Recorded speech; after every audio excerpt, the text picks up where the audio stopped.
Guys, welcome to my channel. কি অবস্থা সবার? আশা করছি প্রত্যেকে ভীষণ ভীষণ ভালো আছো। পুজো তো চলেই এলো, আর এখন আমাদের একটাই চিন্তা, যে পরিমাণে গরম, আর এই পুজোতে কী করে মেকআপ করব, কী করে সাজবো। গরমে তো ঘেমে সব মেকআপ গলে গলে পড়ে যাবে, একদম মেকআপটা কেকি হয়ে যাবে, তাই না বলো? আর এই প্রবলেমগুলো আমি জানি আমরা প্রত্যেকেই ফেস করি। যত ভালো ব্র্যান্ডেরই মেকআপ অ্যাপ্লাই করি না কেন, তাও দেখবেন গরমে ঘামের ফল একদম মেকআপ গলে গলে পড়ে যায়, মেকআপটা কেকি হয়ে যায়, কখনোই লং লাস্টিং থাকে না। তাই বলবো, যদি তোমার এই সেম প্রবলেম থাকে তাহলে আজকের ভিডিওটাকে কোনোভাবে স্কিপ না করে একটু এন্ড অবধি দেখো, কারণ আজকে আমি তোমাদের সঙ্গে এমনই কিছু special tips and trick share করছি, যেগুলো ফলো করলে কিন্তু ঘন্টার পর ঘন্টা তোমার মেকআপটা লং লাস্টিং থাকবে, সোয়েট প্রুফ থাকবে, আর একদমই কেকি হবে না। তার আগে অবশ্যই আমার চ্যানেলটিকে সাবস্ক্রাইব করে পাশে আসা বেল আইকনটিকে অন করে রেখো। ভিডিওটা ভালো লাগলে লাইক অ্যান্ড শেয়ার করতে একদম ভুলো না। So let's role. দেখো বন্ধুরা, মেকআপ শুরু করার আগে কিন্তু তোমাকে খুব ভালো করে ফেসটাকে ওয়াশ করে নিতে হবে। আর আমি এখানে ওয়াও স্কিন সায়েন্সের এই উপটন ফেস ওয়াশটা দিয়ে আমার ফেসটাকে ফার্স্টে ওয়াশ করে নেব। তুমি যদি মেকআপ করার আগে ফেসটাকে ফেস ওয়াশ দিয়ে ওয়াশ করে নাও, তাহলে তোমার স্কিনে যেটুকুনি এক্সট্রা অয়েল বা ময়শ্চারাইজার, ধুলো, ময়লা, ইমপিউরিটিস জমে আছে, সেটা খুব ভালোভাবে বেরিয়ে যাবে, তোমার স্কিনটা ক্লিন হয়ে যাবে, আর মেকআপটাও কিন্তু ইজিলি তোমার স্কিনে বসবে। তাই আমি এখানে ফার্স্টেই ফেস ওয়াশটা দিয়ে ওয়াশ করে নেব আমার ফেসটাকে।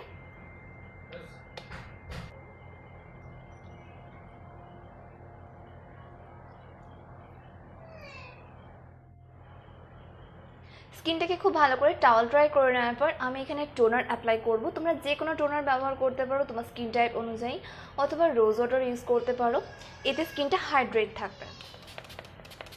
নেক্সট যেটা অ্যাপ্লাই করবো সেটা হচ্ছে ময়শ্চারাইজার। তুমি তোমার পছন্দ মতো তোমার স্কিন টাইপ অনুযায়ী যে কোনো ময়শ্চারাইজার ইউজ করতে পারো।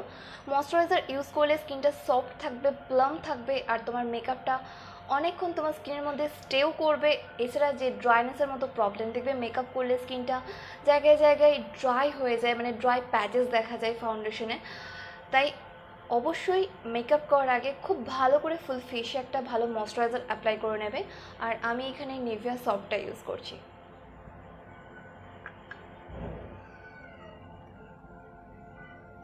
দেখো, মেকআপ করার জন্য আমার স্কিনটা পুরোপুরি রেডি হয়ে গেছে। যেহেতু আমি ময়শ্চারাইজার অ্যাপ্লাই করেছি, তাই আমি আমার স্কিনটাকে 2 থেকে 3 মিনিট টাইম দেবো, যাতে ময়শ্চারাইজারটা খুব ভালোভাবে আমার স্কিনের মধ্যে পেনিট্রেট হয়ে যায়। ততক্ষণ আমি স্টুডিওয়ে চলে যাব। আর তারপর যেটা অ্যাপ্লাই করবে সেটা হলো প্রাইমার। তুমি তোমার পছন্দ মতো যে কোনো প্রাইমার ইউজ করতে পারো, আর যদি তোমার কাছে প্রাইমার না থাকে তুমি অ্যালোভেরা জেল ইউজ করতে পারো, তাতেও কোনো প্রবলেম নেই। আমি আজকে এখানে ল্যাকমি 925 ন্যাচারালসের অ্যালো অ্যাকোয়া জেলটা ইউজ করছি। এটা কিন্তু ভীষণ ভালোভাবে তোমার মেকআপটাকে লং লাস্টিং করতে সাহায্য করবে। এটা এক ধরনের সিলিকন বেস প্রাইমার বলতে পারো। তোমরা চাইলে এটাকে একবার ট্রাই করে দেখতে পারো, ভীষণই রিজনেবল প্রাইসের মধ্যে আসে। জাস্ট অল্প একটু করে নিয়ে খুব ভালো করে ফুল ফেসে আমি অ্যাপ্লাই করে নেব। বন্ধুরা, এটা এমনই একটা প্রাইমার যেটা সব ধরনের স্কিন টাইপের জন্য সুইটেবল, আর তোমার মেকআপটাকে অনেকক্ষণ ধরে লং লাস্টিং করে রাখবে। কারণ আমি এটা বেশ কয়েকদিন ধরে ইউজ করছি, মানে গত 1 থেকে 1.5 বছর হলেও আমি এটা ইউজ করছি। ভীষণ ভালো রেজাল্ট পাই এটা ইউজ করে, কিন্তু মেকআপটা একদমই গলে যায় না আমার। তাই আমি তোমাদের পার্সোনালি রেকমেন্ড করতে চাই, তুমি যদি কোনো অ্যাফোর্ডেবল প্রাইসের মধ্যে প্রাইমার খুঁজছো, তাহলে বলবো এটা একবার অবশ্যই ট্রাই করে দেখো।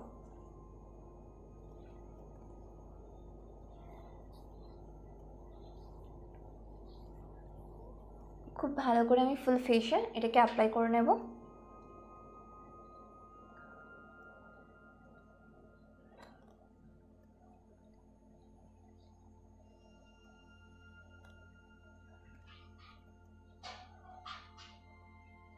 দেখো, প্রাইমারটা খুব ভালো করে আমি আমার স্কিনে অ্যাপ্লাই করে নিয়েছি। এরপর যেটা অ্যাপ্লাই করব সেটা হচ্ছে ফাউন্ডেশন। আর আজকে আমি ইউজ করছি ল্যাকমি পারফেক্টিং লিকুইড ফাউন্ডেশন, কারণ এই ফাউন্ডেশনটা আমি জানি আমাদের প্রত্যেকের কাছে আছে, তাই এই ফাউন্ডেশনটাই আজকে আমি ইউজ করছি। আর যখনই ফাউন্ডেশন ইউজ করবে তার আগে এইভাবে একটু বটলটাকে সেক করে নেবে, তারপর হাতে জাস্ট অল্প একটু নেবে, মানে তোমার ফেসের অ্যাকর্ডিং জাস্ট অল্প একটু আমি নিলাম। দিয়ে এবার এটাকে খুব ভালো করে ফুল ফেসে ডট ডট করে অ্যাপ্লাই করে নেবে। কোনো জায়গায় বেশি অ্যাপ্লাই করবে না, জাস্ট হাতে অল্প করে তুলবে আর ফুল ফেসে ডট ডট করে অ্যাপ্লাই করে নেবে।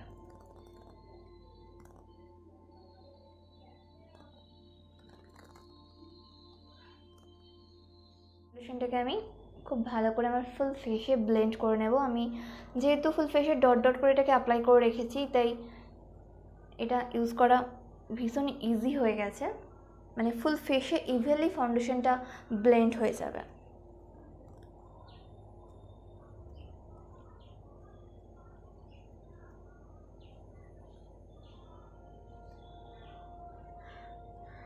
আর যখনই ব্রাশ দিয়ে ফাউন্ডেশনটাকে ব্লেন্ড করবে তখন সবসময় চেষ্টা করবে এইভাবে ফাউন্ডেশনটাকে ব্লেন্ড করতে, কখনোই উপর দিক দিয়ে ব্লেন্ড করবে না, তাহলে কি হয় ফেশিয়াল হেয়ারের অপোজিট ডাইরেকশানে ব্রাশটাকে চালালে ফাউন্ডেশনটা কিন্তু একদমই তোমার স্কিনে বসবে না, খুবই বাজে দেখাবে। তাই সবসময় এইভাবে নিচের দিক দিয়ে ফাউন্ডেশনটাকে ব্লেন্ড করার চেষ্টা করবে যাতে স্মুথলি ফাউন্ডেশনটা তোমার স্কিনে বসে যায়। আর যদি তুমি ভেজা বিউটি ব্লেন্ডার দিয়ে ফাউন্ডেশনটাকে অ্যাপ্লাই করো তাহলে তো ইভেনলি সেটা খুব ভালোভাবে তোমার স্কিনে বসে যাবে। তুমি তোমার সুবিধা মতো এটাকে অ্যাপ্লাই করে নিও।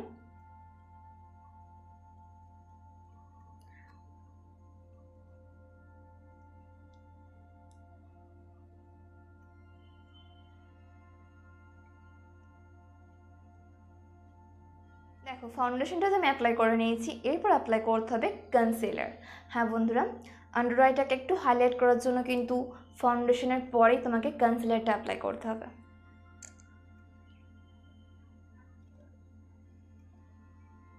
এটা টোটালি অপশনাল, তুমি যদি একটু হাই কাভারেজ ফাউন্ডেশন ইউজ করো তাহলে কনসিলার না ইউজ করলেও চলবে, বাট আমি এখানে কনসিলারটা ইউজ করছি, তোমাদের দেখিয়ে দিচ্ছি। ফেসের একটু হাইস্ট পয়েন্টগুলোতেও আমি অ্যাপ্লাই করে নেব, দিয়ে সেম ব্রাশটা দিয়ে এটাকে আমি ব্লেন্ড করে নেব।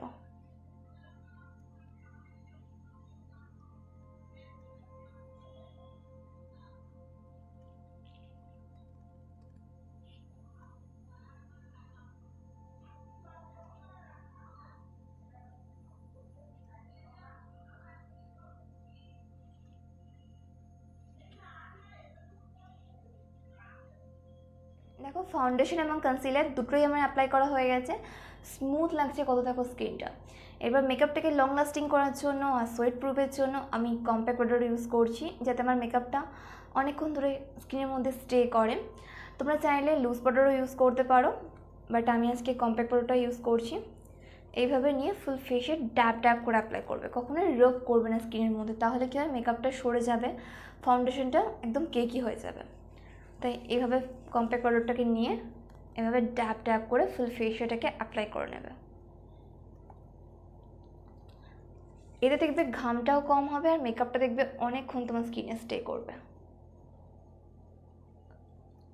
আমি তোমাদের যেভাবে স্টেপগুলো দেখিয়ে দিলাম, তুমি যদি এইভাবে মেকআপ করার আগে প্রত্যেকটা স্টেপ ফলো করো দেখবে তোমার মেকআপটা ইজিলি 5 থেকে 6 ঘন্টা স্টে করছে, একদমই গলে যাবে না, কেকি হয়ে যাবে না, খুব সুন্দর একটা ইভেন স্কিন পাবে তুমি। আর যেহেতু আমরা এখন সারা জেগে ঠাকুর দেখবো, অনেক এনজয় করবো, আড্ডা মারবো, তাই একটা লং লাস্টিং মেকআপ কিন্তু আমাদের প্রত্যেকের প্রয়োজন। তাই বলবো তোমরা পুজোতে যে কদিনই বেরোবে চেষ্টা করবে হাতে একটু টাইম নিয়ে খুব ভালোভাবে এভাবে স্টেপ বাই স্টেপ মেকআপটা করতে। ভীষণই ইজি, একদমই টাইম লাগে না, হাতে 5 থেকে 10 মিনিট টাইম নিলেই তুমি এটা করে ফেলতে পারবে।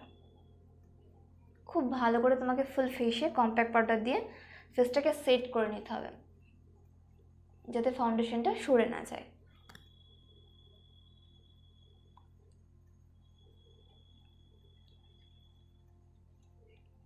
বেস মেকআপ তো মোটামুটি কমপ্লিট হয়ে গেছে। এরপর দেখো সারা রাত আমরা জেগে ঠাকুর দেখবো, আড্ডা মারবো, আর যে পরিমাণে গরমে ঘুরতে ঘুরতে কিন্তু মেকআপ অটোমেটিক গলে যাবে, ঘাম হবে, মেকআপটা কেকি হয়ে আসবে। তাই বলবো একটা সেটিং স্প্রে কিন্তু অবশ্যই ইউজ করে রেখো। আর আজকে আমি ইউজ করছি ব্লু হেভেনের মেকআপ ফিক্সিং স্প্রেটা। এটা অ্যাপ্লাই করলে কিন্তু তুমি যতই ঘোরো না কেন, যতই ঘামো না কেন, তোমার মেকআপ কিন্তু একটুকু কেকি হবে না, আর একদমই ঘামের ফলে মেকআপটা গলে গলে পড়বে না। তাই এটা আমি খুব ভালো করে আমার ফুল ফেসে স্প্রে করে নেব। এটার পারচেস লিঙ্কও আমি ডেসক্রিপশন বক্সে তোমাদের জন্য প্রোভাইড করে দেবো, তোমরা চাইলে পারচেস করে নিতে পারো পুজোর আগে, ভীষণ রিজনেবল প্রাইসের মধ্যে আসে এটা। জাস্ট এটাকে নিয়ে একটু সেলফি তোলা স্টাইলে ফুল ফেসে এইভাবে স্প্রে করে নেবে।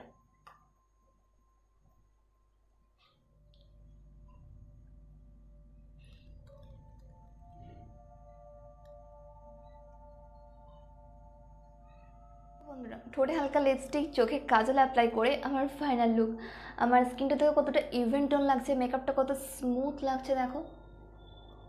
ফাউন্ডেশনের কোনো জায়গায় বেশি, কোনো জায়গায় কমও পড়েনি, একদম পুরোটা ইভেন হয়ে গেছে। মানে ইভেন টোনভাবে স্মুথলি ফাউন্ডেশনটা স্কিনে অ্যাপ্লাই করা হয়েছে। তাই বলবো এইভাবে তুমি যদি স্টেপ বাই স্টেপ ফলো করে ফাউন্ডেশনটাকে অ্যাপ্লাই করো, তাহলে দেখবে তোমার স্কিনে মেকআপটা মোটামুটি 5 থেকে 6 ঘন্টা স্টে করে যাবে, একদমই ঘামে গলবে না, লং লাস্টিং থাকবে, sweat proof. Thanks for watching guys. I hope ভিডিওটা তোমাদের জন্য ভীষণ ভীষণ হেল্পফুল হবে। যদি ভালো লাগে তাহলে একটা লাইক করো, শেয়ার করো তোমার ফ্রেন্ডস ফ্যামিলির সঙ্গে।